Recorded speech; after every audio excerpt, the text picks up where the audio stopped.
じこです。本日はピーマンのしりしりを作ろうと思います。ピーマン1袋6個ぐらいかね。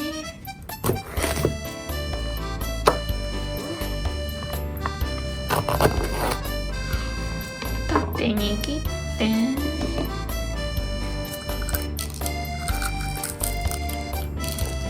種を取って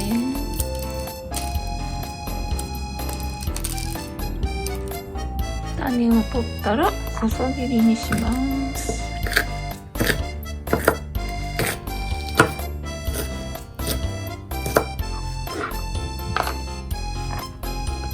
ピーマンが切れたらフライパンに火をつけて米油大さじ1程度入れます。フライパンが温まったらピーマンを入れます。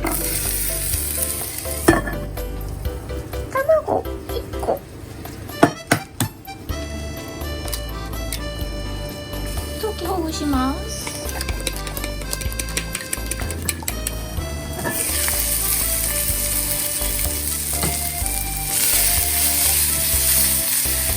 ピーマンがしんなりしてきたら卵を加えます。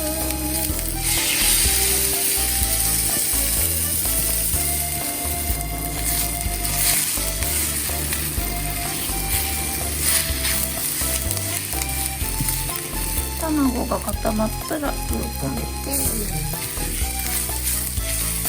醤油大さじ1、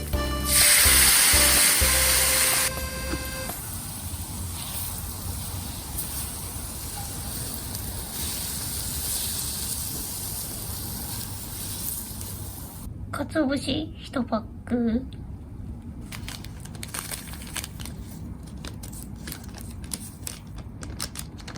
振りかけたら完成です。